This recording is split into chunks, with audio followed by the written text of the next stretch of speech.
Hi and welcome again to Seekers and Cynics. Sorry we missed last week, I was away on holiday. My name is Richard Bentley, this is Bodmin Road Church. Seekers and Cynics is our weekly attempt to answer some of your questions and objections to the Christian faith. And the objection I want to look at this week is one that's often been put, that is this. Isn't the God of the Old Testament, God as he's pictured in the pages of the Old Testament, a rather nasty, brutal character with genocidal tendencies? How do you square that with the thought that God is love and etc., etc.? The God of the Old Testament doesn't look very nice. And I think that's a fair question, because there are some tricky passages in the Old Testament. And of course, the Bible is supposed to be consistent. Or you would hope it would be, and yet in places God as he's portrayed in the Old Testament looks rather different to Jesus Christ. So what do we do with that? How can you worship a God who appears to order genocide? Okay, and there are certain passages in the Old Testament where God appears at least to do that. In fact, in Genesis, God himself, we are told, floods the entire planet and kills everybody and everything except for 8 people and a bunch of animals in the ark. That seems rather brutal. So, what are we going to do with this problem? Richard Dawkins, famous atheist, expresses it quite comprehensively like this. I'll quote him. He says, "The God of the Old Testament is arguably the most unpleasant character in all of fiction. Jealous, petty, unjust, unforgiving, and a control freak, a vindictive, bloodthirsty ethnic cleanser, a misogynistic, homophobic, racist, infanticidal, genocidal, pestilential, megalomaniacal, sadomasochistic, capriciously malevolent bully." Thank you, Richard. I think we get your drift there. Now, on the one hand, Dawkins is highly selective in the Old Testament material that he uses to draw that conclusion. And of course he makes his point with the exaggerated rhetoric that you would expect of one of atheism's best evangelists. And therefore I do have a feeling that he makes the point so strenuously that one can hardly take him seriously. He doth protest too much, methinks, if I could borrow a phrase from Hamlet. But on the other hand, there are some passages in which he has a point, okay? Where God does appear to be brutal, genocidal, and rather nasty. So, how do we answer that? The answer that some have tried is to just get rid of the Old Testament altogether. There have been various sort of Christians throughout history and who've just said, well, let's just cut it out, just get rid of the Old Testament, we'll just have Jesus, we'll just have the New Testament, then it'll be okay. And you could say, well, after all, the Old Testament it's not really the Christian scripture, is it? It's the scripture of the ancient Jewish people. It's not primarily the scripture of the Christian church. Christianity starts with Jesus, and that's the New Testament, so, let's just get rid of the Old. The problem is that's easier said than done, because Jesus himself respects and quotes the Old Testament as having God's authority. He certainly doesn't dispense with it. And when he's referred to as the Son of God, the implication is that the God we're talking about in that sentence is the God of Israel, is the God of the Jewish people, the God of the Old Testament. So it's hard to extract Jesus from the Old Testament, and if we take the Old Testament away, we're left with a Jesus who has no context and foundation for understanding him.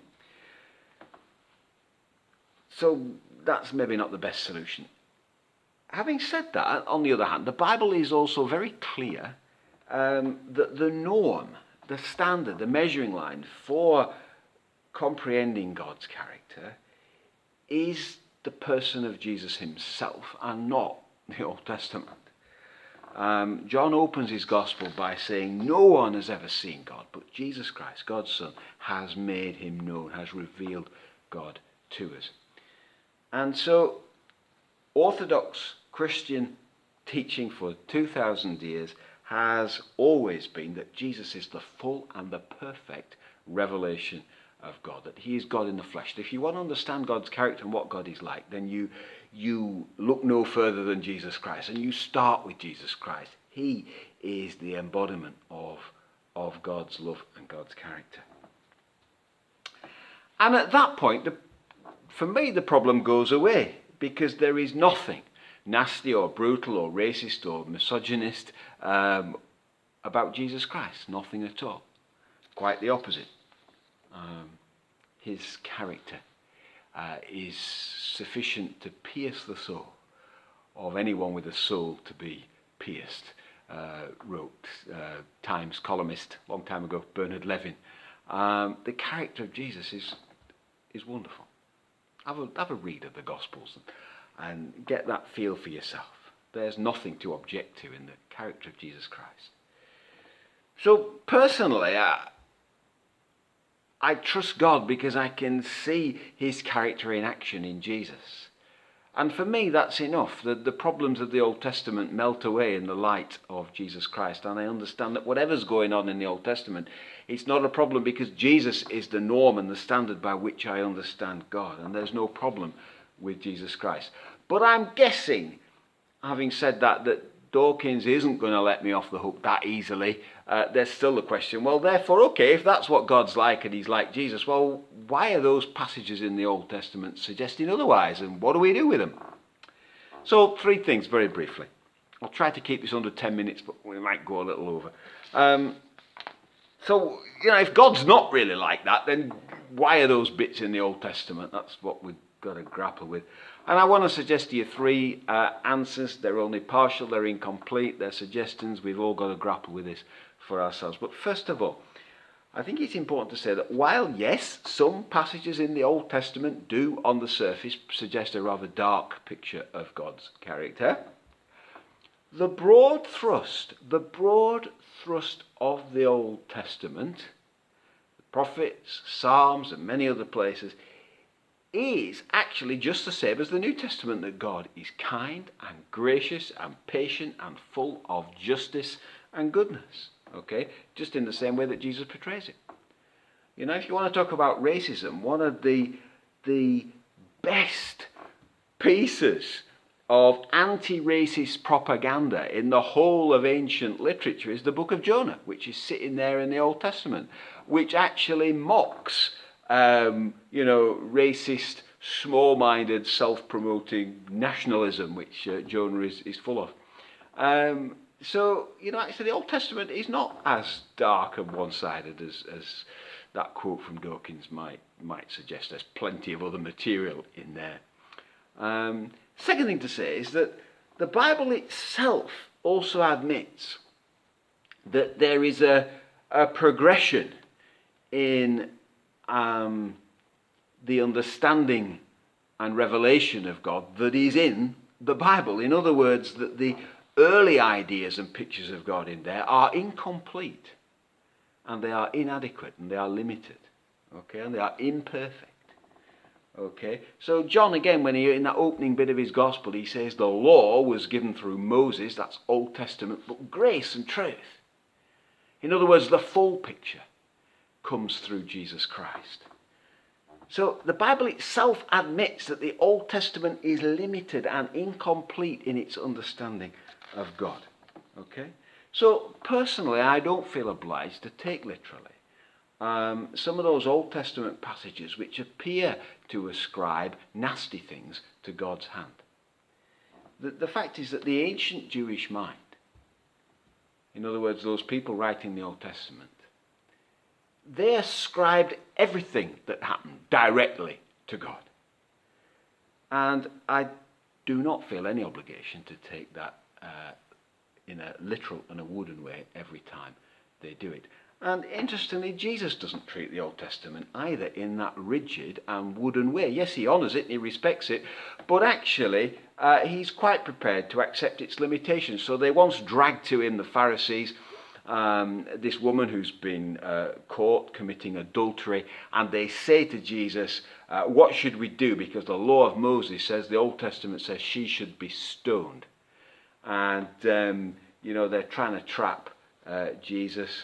And, actually he completely ignores what the law of Moses says, and he basically tells them to push off. So Jesus himself is not rigid or literal in his approach to some parts of the Old Testament. The final thing to say that we must remember is that many of these Old Testament passages and stories, they come out of the Iron Age, the Stone Age even, some of them. And the whole world was brutal and nasty, okay? And you cannot put ancient writers and ancient characters in a 21st century court and judge them by 21st century values and standards. You just can't.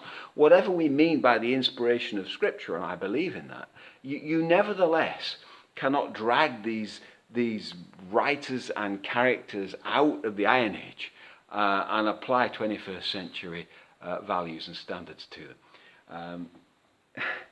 There's actually a little bit of irony here. It's quite funny. The irony of all the complaints that Dawkins and other atheists make about the Old Testament is this.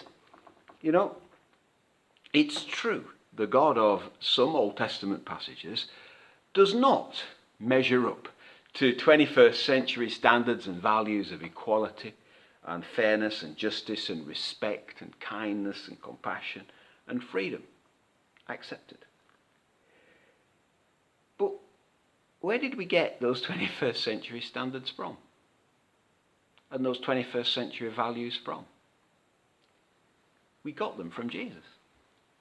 Western civilization and culture is built upon the values and morals of Jesus Christ. And the parts of the world that are most free and that are least brutal are the parts of the world where Christianity has penetrated most deeply. Fact, go look.